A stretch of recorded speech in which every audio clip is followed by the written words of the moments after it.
In 1972, Sergio Martino released All Colors of the Dark, starring Edwige Fenech as Jane and George Hilton as Richard. After a car accident causes a miscarriage, Jane seeks help from a psychiatrist against her fiance Richard's wishes.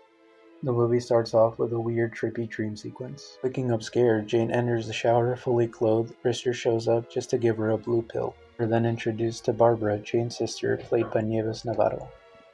Barbara begins the conversation by exclaiming that she thinks Richard blames her for the car accident that caused a pregnant Jane to lose her baby. After all, she had introduced Jane to Richard, adding she knows a great psychoanalyst, so the whole trip is just a surprise doctor visit. Jane explains the death of her mother is the cause of her nightmares and how that's putting a huge strain on her relationship. Dr. Barton suspects Jane may have a fear of the dark. He asks Jane to attend therapy sessions, which she agrees to. And to Jane, Mary invites her over for tea. Jane, however, says no, but then agrees to go, telling Mary she was being followed. They talk for a bit before agreeing to have lunch tomorrow. Later on, Jane is tormented by visions of the man in her nightmares. Richard confronts Barbara, sharing his disdain for psychoanalysts. Barbara counters with continuing Jane's sessions, believing she shares part of the blame for Jane's accident. Richard stands his ground. Barbara blames Richard as well. Jane begins to trauma dump on Mary about what's been going on in her life. Mary shares she's experienced worse, stating as Sabbath had helped her.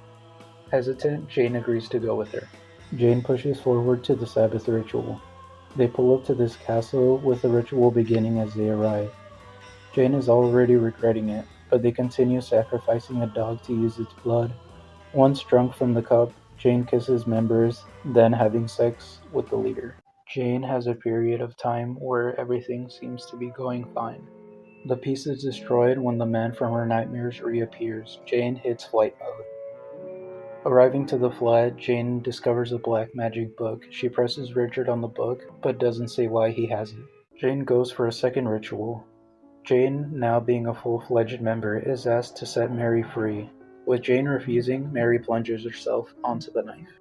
After being drugged, she awakens in her apartment. Richard leaves a note on the mirror, and noticing she has the cult tattoo symbol on her.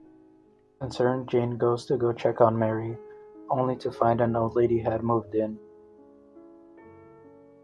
Jane rudely barges into the apartment. The old lady exclaims that the furniture had been sent a week ahead of time. Frightened by the situation, Jane phones Barbara with no answer. She calls Dr. Barton. He decides to take her to his summer home for safety. Unfortunately, they were followed. Meanwhile, Richard goes to confront Barbara, revealing she has been in the cult all along, with her motive to kill Jane. Meanwhile, Jane finds Dr. Barton dead along with the housekeepers. Later, she's attacked, then saved by Richard. After a quick trip to the doctors, we get backstory. An investigator fills Jane and Richard in on the cult. Mary was an ex-actress, with the Grand Priest still missing. The lawyer explains that the man who had killed Jane's mother had left a small fortune for her. However, Barbara had been using the cult and trying to sabotage this. Happy to finally be done, the couple head home, only to be attacked by the Great Priest, leading to a cat-and-mouse chase on the roof.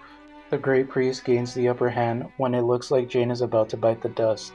Richard clutches with a falcon punch, sending the leader to the pavement, ending with Jane and Richard in an embrace. By modern standards, this seems like your generic slasher with a sprinkle of psychological horror. But in 1972, this was groundbreaking stuff. Though the story is a little difficult to understand on first viewing, kinda like this video, it no less marked a highlight in Sergio Martino's career, leading to create the next movie we're going to cover. And as for this film, I give it an 8 out of 10, with the first Sabbath being my favorite scene. The movie opens with a kinky photo shoot. What an amazing opening to a movie. Really cool panning shot. In order: Jane, Daniela, Ursula, Katie, John, Peter, and Stefano. After the class, the gang are contributing to the kill count. In the morning, the cops interview a gentleman who explains how he found the bodies. Come si dice? Inquiniamo. Dove capita? Sarebbe inquiniamo. E come te posso dire? Con licenza parlando, io ci vengo a fare un pochetto di cacca. Cut to a suspicious-looking scarf being sold by an equally suspicious-looking vendor who likes to look up women's skirts. Daniela breaks the news to Carol about Flo's death and the class is cancelled. Jane approaches Franz, the professor, talking about art and such thing out. She wanders off into the woods while the guys call it quits after one of them eats absolute dog shit. Carol wanders deeper into the woods before coming face to face with the killer. With nowhere else to run, the mystery man claims another victim. The detectives inform the class they have found the patient. Later on that night, Jane gets a phone call from the killer threatening to kill her and her friends if she fails to forget who was wearing the red scarf. The following day, the detective investigates that creepy vendor from earlier. Deflecting the detective's questions, the vendor calls the killer asking for a little paid vacation. On her way home, Daniela is confronted by Stefano. He proclaims his love in the worst way possible. Jane comes over for emotional support, and the uncle's being a perv. Before leaving to Paris, the uncle encourages Daniela to have fun at their villa for a few days. Jane decides to investigate Stefano first. That same night, the vendor is killed, crushed by a car. Jane heads to investigate Stefano only to find that he had left that morning. On the way to the villa, the girls run into the doctor. Oh, che fai? Ti faccio passare, io la voglio di guardare, sta brutto fuori. The ladies head out via tractor. Ominous. Jane stops at a gas station to ask for directions to the villa. The mechanic states it's right up the hill. Needing a car wash, the mechanic offers to bring it by tomorrow morning. Jane finally arrives, and it's Mimi's time. Not for these two, though. Oh yeah, this guy's fucked. Danny urges the delivery boy to get help. Back in town, we see Stefano posted up like an anime villain. So the doctor that we have been seeing arrives to treat Jane, and with the other two not believing her. It's finally party time as they drink up to Jane's broken leg, with Jane herself popping a pill. Katie, Ursula, and Daniela head downstairs as Jane calls it a night. Danny calls Stefano so she can calm her nerves, only to find that the line is out, and then there's a knock at the door. Stefano!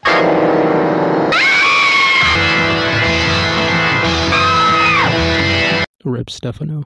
Jane awakens to find everyone dead. Jane runs and hides from the killer entering the house. Jane bears witness to a gruesome sight. Jane then tries to go and get help by using a mirror and reflecting the sun's light. When all seems lost, the doctor notices there's no answer when he calls the villa. Being the smart cookie that she is, Jane hides evidence of her being there. She fails to get the mechanic's attention when he rolls by to drop off the car. She also hides just in time after she knocks over a chair. The mystery man locks Jane in. The doctor goes to scope out the villa with a very horny wife. Doctor disposes of the last body. A group of guys pick on the Italian Willy Wonka, saying that there's only 3 girls, not knowing the 4th came up by herself. With the killer overhearing this, he heads back to the villa, with the doctor also on his way. But all the girls started to blackmail him, so he had to get rid of them one by one, proclaiming that Danny and Stefano were just collateral damage. Perché sei venuta qui, Jane? Perché? Dr. Man to the rescue. They start fighting in a barn, going blow for blow. The fight goes off screen. Tension sprinkled in between. My favorite part of this film would have to be the switch from focusing on Daniela and her plight with Stefano to watching with anticipation on whether or not Jane will also fall victim to Stefano. I give this movie a 9 out of 10. I'll definitely cover a lot more Italian horror, but with the holidays slowly creeping up, let's shift gear and venture off into holiday horror. With our first title, it'll have you hoping you hadn't come home for Thanksgiving.